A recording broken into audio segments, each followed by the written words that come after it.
महर्षि गौतम और प्रेतों का संवाद। एक बार महर्षि गौतम ने कौतूहलवश प्रेतों से पूछा, संसार में कोई भी प्राणी बिना भोजन के नहीं रहता, तो बताओ तुम लोग क्या आहार करते हो?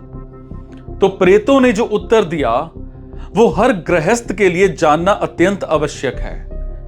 नंबर 1, प्रेतों का भोजन कब और कहां बनता है?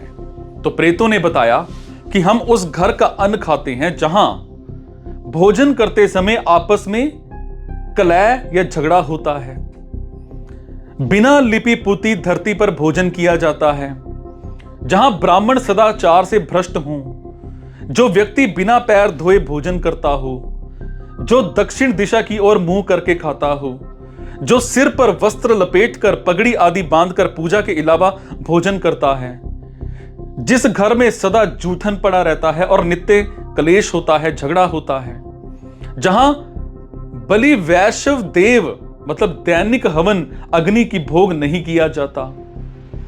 फिर उन्होंने पूछा कि प्रेत किन घरों में प्रवेश नहीं कर पाते? तो प्रेतों ने कहा, जिस घर में बलि वैश्व देव मतलब यज्ञ हवन होने से धुएं की बत्ती उड़ती दिखाई देती है, जिस घर में सुबह चौका साफ सफाई लग जाता है, जहां नित्य वेद मंत्रों और ईश्वर नाम की ध्वनि होती रहती है, ऐसे घरों में हमारा प्रवेश नहीं होता। फिर उन्होंने पूछा कि मनुष्य प्रेत योनि को कैसे प्राप्त होता है? तो कहने लगे, महर्षि के पूछने पर प्रेतों ने बताया कि ऐसे कर्म करने वाले मरने के बाद प्रेत बनते हैं। कैसे कर्म?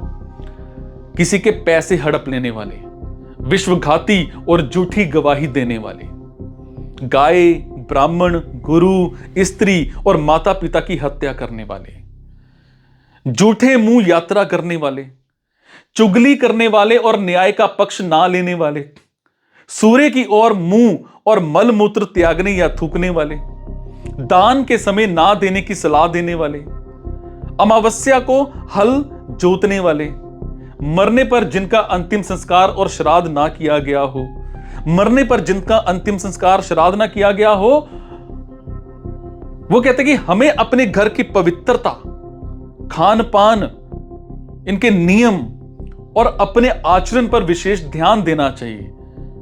जिस घर में ऐसा होता है वहां हम नहीं जाते। जय सनातन धर्म।